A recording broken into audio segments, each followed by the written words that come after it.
C'est quoi l'ostéoporose? L'ostéoporose est une maladie des os, entraînant une perte progressive de la quantité des os. Sans vous rendre compte, vos os deviennent plus fragiles.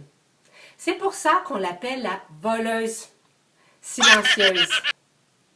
Ceux atteints d'ostéoporose peuvent donc se fracturer après une petite chute, après avoir levé des sacs d'épicerie ou même après avoir éternué.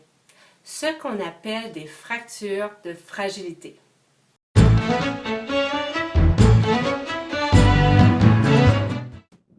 L'ostéoporose touche environ 2 millions de Canadiens. Une femme sur 3, un homme sur 5 en sont affectés.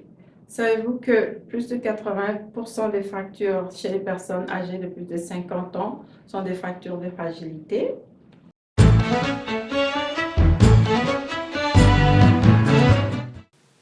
Quels sont vos risques de souffrir de fractures de fragilité? En vieillissant, il est normal de perdre de la densité osseuse. Par contre, certains en perdront plus vite que d'autres. Quels sont donc les facteurs de risque d'ostéoporose et ces fractures de fragilité?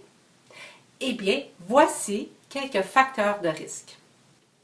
Vieillir, une histoire personnelle de fracture de fragilité, une histoire familiale de fracture de la hanche, certains médicaments, certaines maladies, certaines habitudes de vie comme la cigarette, une diète faible en calcium, l'alcool et peser moins de 60 kg. Pour savoir si vous êtes à risque d'ostéoporose, vous pouvez faire votre auto-évaluation en remplissant l'outil d'évaluation de Frax.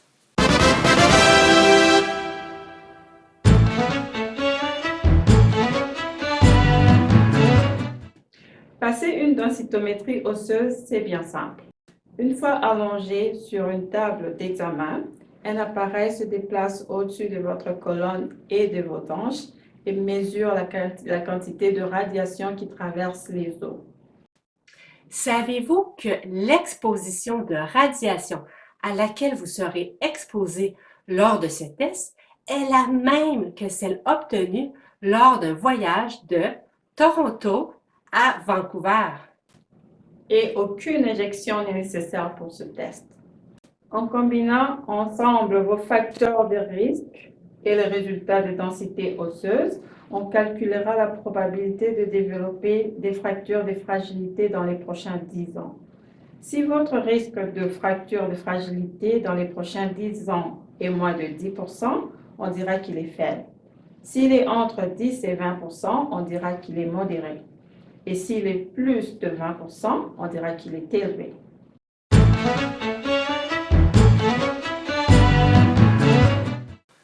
Pour certaines personnes, il leur sera suggéré de prendre un médicament pour ralentir la progression de l'ostéoporose ou pour augmenter la densité osseuse.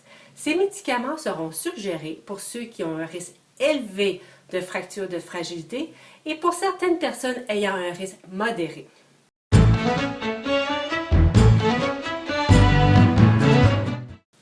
La prévention est un outil très important pour prévenir et ralentir l'ostéoporose et ses complications.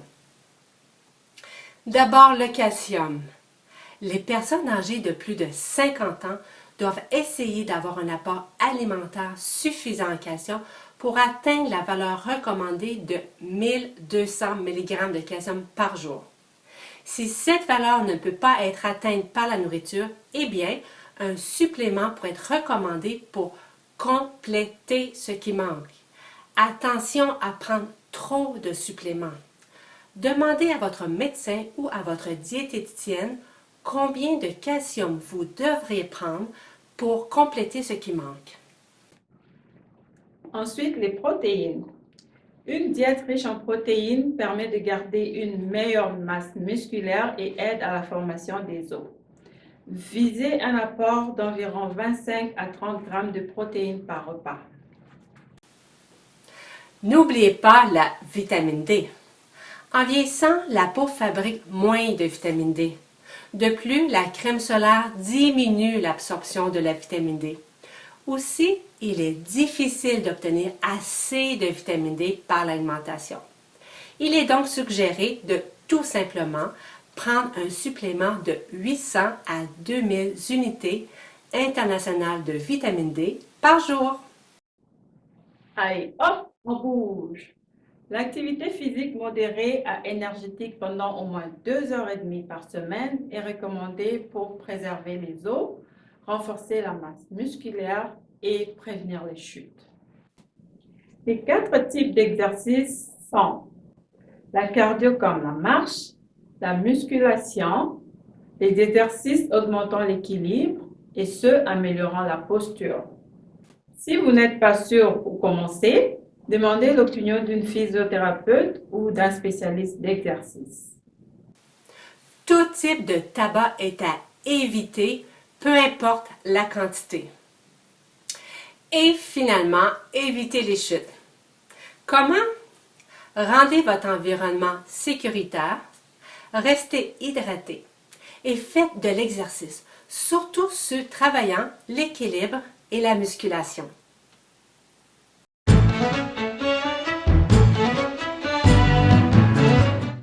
L'ostéoporose est une maladie des os les rendant plus fragiles aux fractures. On peut la prévenir et même la ralentir en adoptant les bonnes habitudes de vie. Par contre, certaines personnes devront prendre des médicaments. Pour en savoir plus, je vous recommande d'aller sur le site d'Ostéoporose Canada.